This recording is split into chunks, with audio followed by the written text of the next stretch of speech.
And welcome to another edition of Ask the AD. I'm Dave Horger. This is Greg Christopher, an exciting day on the campus. And you talked about introducing a coach that needs no introduction. Right. That happened today. That we did. Jennifer earned it, the process, and she did a great job over the last 3 weeks, really evolving almost in a way.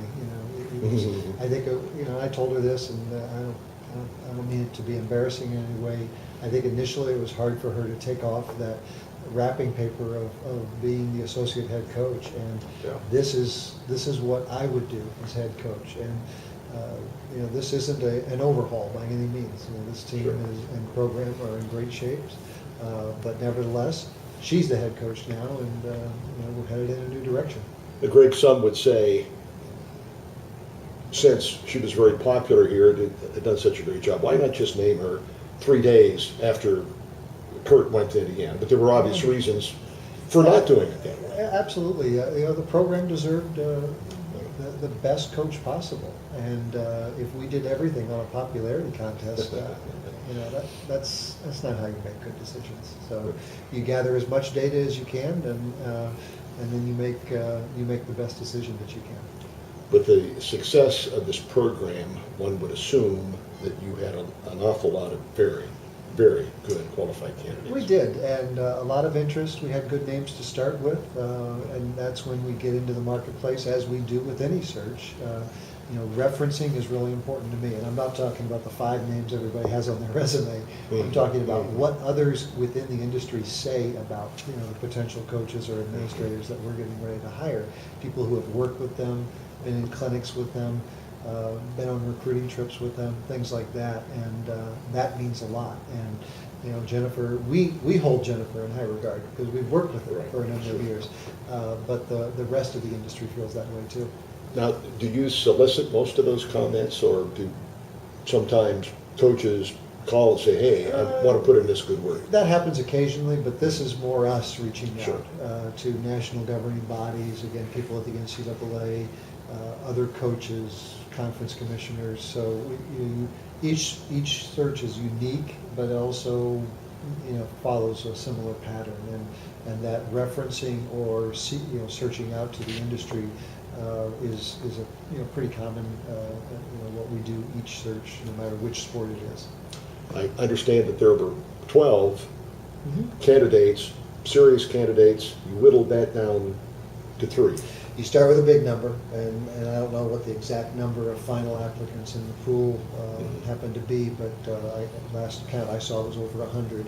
Wow.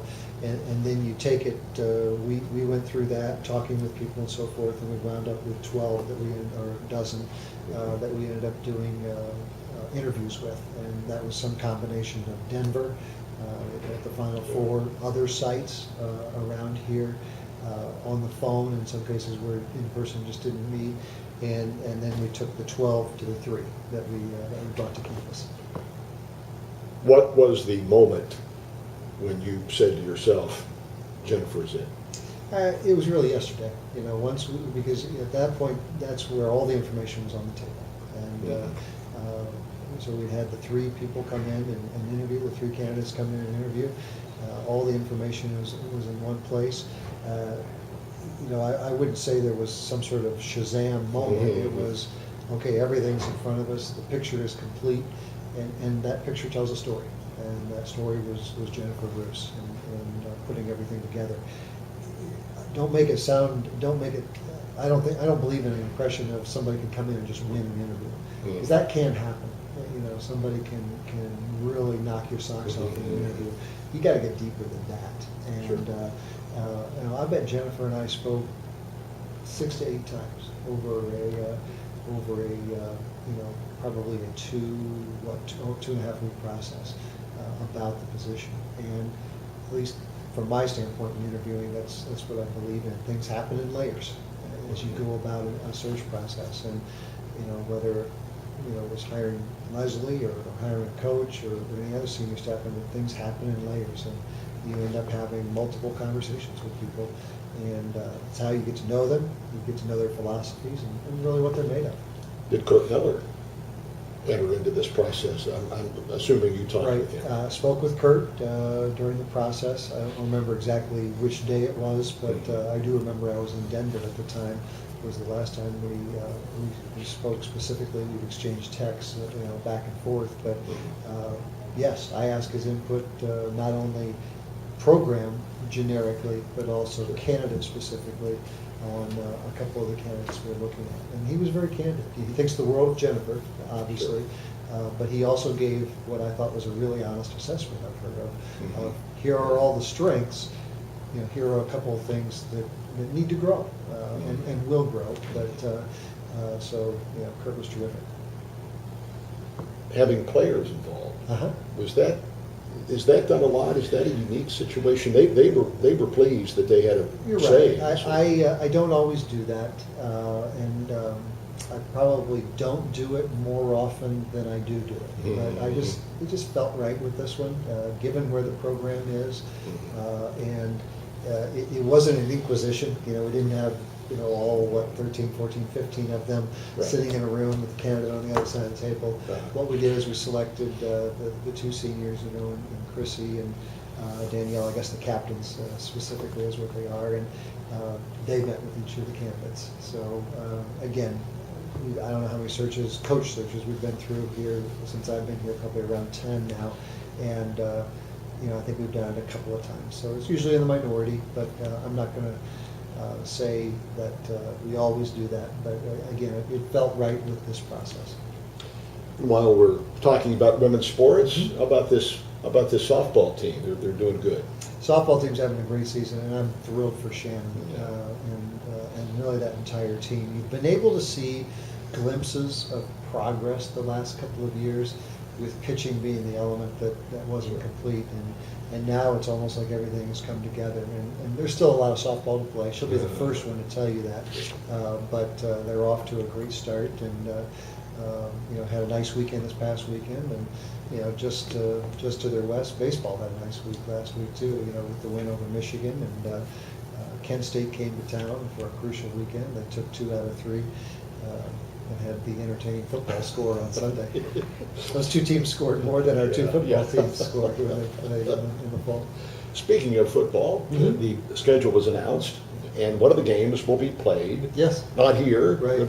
but in Columbus. Tell us how that came about. It's something that we've always, I think I've always said that we're willing to look at unique ideas or different settings for games, and one thing here or there, it hasn't worked out.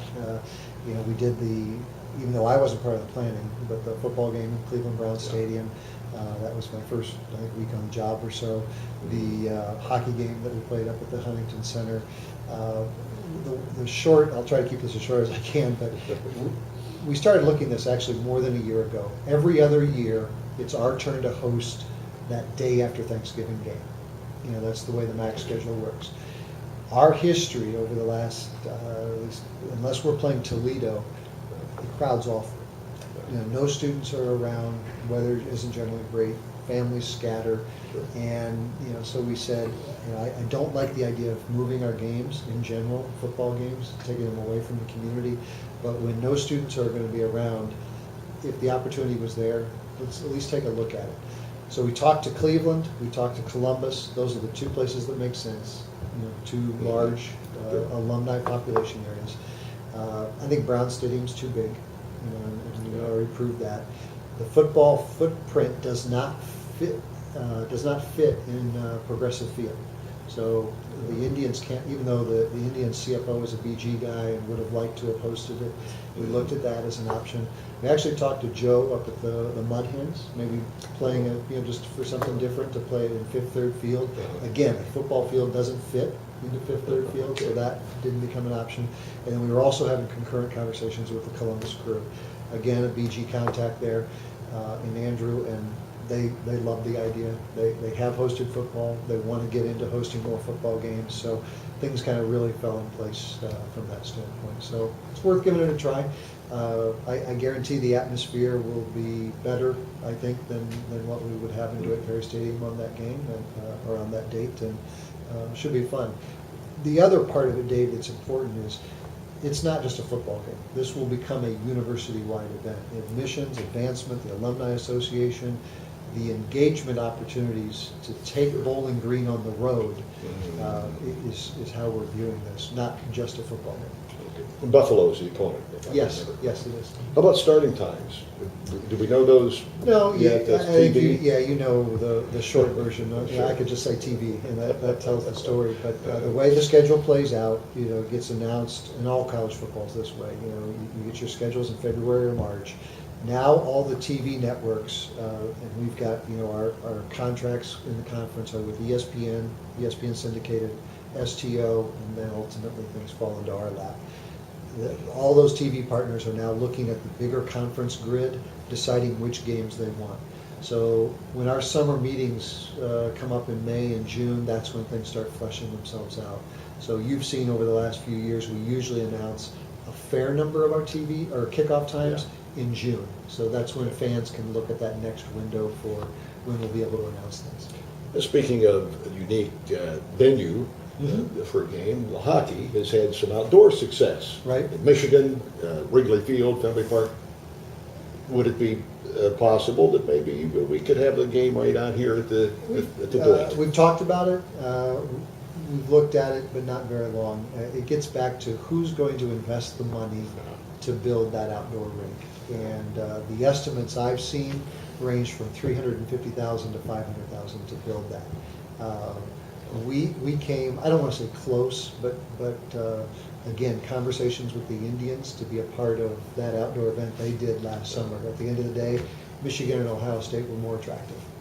But I would love to do something like that. Again, it's going to come down to does it make sense for the team, the setting, certainly the finances, and a 400,000 plus financial nut is not something that's on the priority list right now.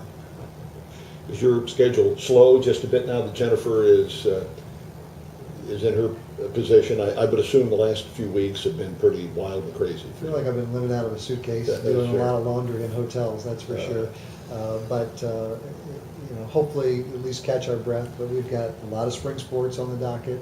Now we start our spring meeting circuit. We've got hockey meetings next week. We've got football conference meetings, and then we've got regular conference meetings. So it doesn't really slow down until you really try to take a vacation in July for a week or so. We'll see you right here about a month from now. Absolutely. And we'll do this all over again. Thank you. Thank you.